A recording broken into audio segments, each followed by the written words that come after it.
Nabi Muhammad belum minta, diberi oleh Allah. Karena itu ketika dilempar bukan hanya dengan kata-kata. Penduduk Taif melemparnya dengan batu, lempar dengan kemarahan, lempar dengan segala hal. Apa kata Nabi? Karena alam nashrah laka sadrak, kata Nabi, ya Rabb. Ketika dua malaikat penjaga bukit mengatakan, angkat tanganmu Muhammad, mud yadaika ilas sama, angkat tanganmu ke langit dan mohonkan kepada Allah supaya kami angkat gunung Taif untuk menghimpit mereka yang tidak punya sopan santun itu. Murka malaikat. Bagaimana Rasulnya dilempar dengan batu, berdarah menetes, bentengnya Zaid bin Thabit luar biasa, tidak mampu menghalanginya. Apa yang terjadi? Nabi, alam nashrah laka sadrak. Kalimat mulia mengalir di lisannya. La, mohon jangan lakukan itu. Fa innahum qaumun la ya'lamun. Mereka hanya belum mengetahui saja. Saya bermohon kepada Allah, kelak di bumi Taif ini akan nampak laki-laki, perempuan, besar, kecil, tua, muda yang akan mengatakan beriman kepada Allah dan Rasulnya.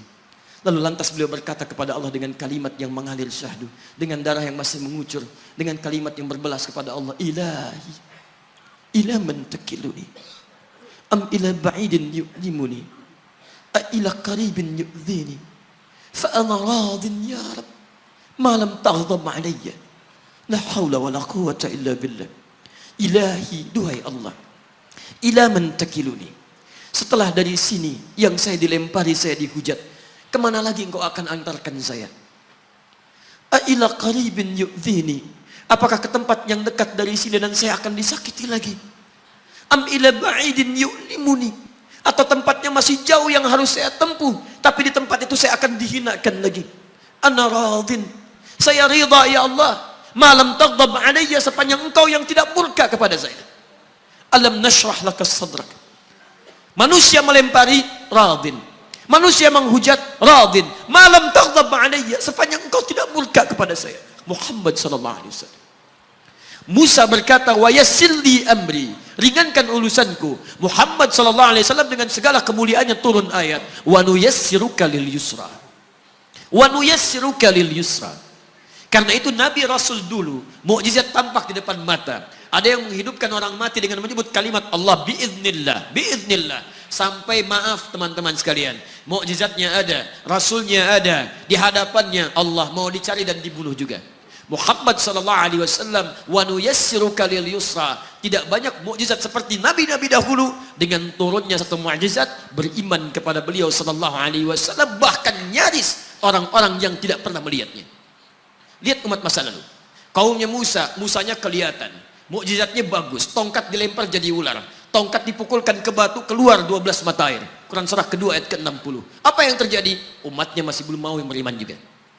Nabi Isa alaihissalam masih kelihatan, orangnya ada, nabinya ada, mukjizatnya ada, rasulnya ada, libat luar biasa, mukjizatnya luar biasa, istimewa. Tapi apa yang terjadi? Dicari-cari nabinya mau dibunuh, belum beriman juga. Muhammad sallallahu alaihi wasallam spesial. Perhatikan. Kalau orangnya kelihatan Anda yakin, Anda beriman, itu wajar.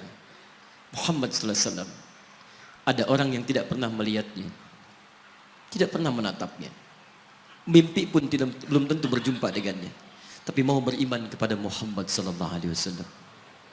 Antum pernah melihat Nabi sallallahu alaihi wasallam? Berjumpa dengan Nabi sallallahu alaihi wasallam? Maka beruntunglah antum, karena orang-orang yang beriman kepada Nabi sallallahu alaihi wasallam tanpa pernah melihatnya, itulah orang disebut oleh Nabi sallallahu alaihi wasallam sangat dirindukan oleh beliau.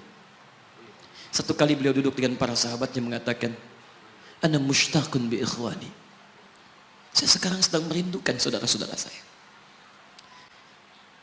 Kata sahabatnya, alasna ikhwanak ya Rasulullah, bukankah kami saudara-saudaramu? Kata Nabi, bal antum ashabi, kalian itu bukan saudara-saudaraku, kalian sahabat-sahabatku. Ikhwani humul ladzina lam yarawni walakinnahum yu'minuna bi. Saudara-saudaraku itu adalah orang-orang yang tidak pernah melihatku, tapi mereka mau beriman kepadaku. Jadi kalau Nabi saja merindukan antum, kenapa antum tidak merindukannya? Kalau Nabi menantikan kita di surga, kenapa kita tidak menjemput penantian itu? Karena itulah Muhammad sallallahu alaihi wasallam akan menjemput umatnya di surga dan tidak melangkahkan kaki ke dalamnya sebelum berkumpul umatnya dibimbing beliau oleh sallallahu alaihi wasallam ke surga. Allahumma salli wa sallim wa barik alaihi. Allahumma salli wa sallim wa barik alaihi. Allahumma salli wa sallim wa barik alaihi.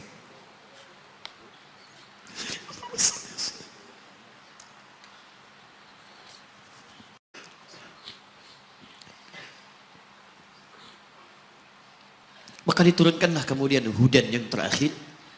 Diharapkan dengan hudan ini mengantarkan semua umat Muhammad SAW yang mau beriman dan mengikutinya ke surga.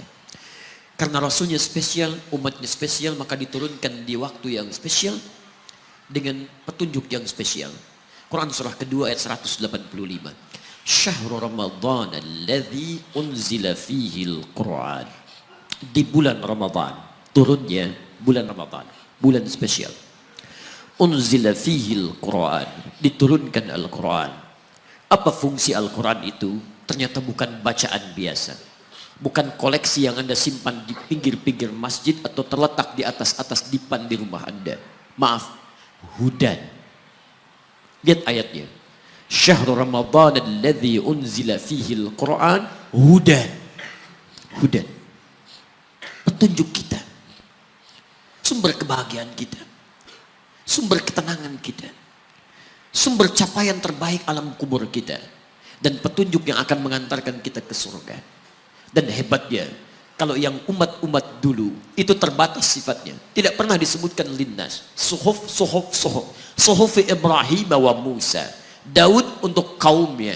Musa untuk kaumnya. Isa untuk kaumnya. Tapi Muhammad SAW, hudannya linnas untuk semua manusia. Jadi tawaran Quran, Allah menginginkan semua manusia yang kembali ke surga. Cuman kadang-kadang sayang, maaf teman-teman sekalian, saya tegaskan kepada Anda, ayat ini tegas memberikan isyarat bahwa hidayah Allah ingin diberikan pada semua manusia.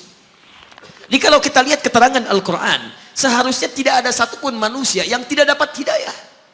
Semua dapat. Cuman masalahnya, ada orang yang diberikan tapi dia tidak mau mengambilnya. Ini masalahnya. Hidayah itu bukan persoalan mendapatkan atau tidak. Persoalannya ketika Allah berikan, Anda mau ngambil atau tidak, itu masalahnya.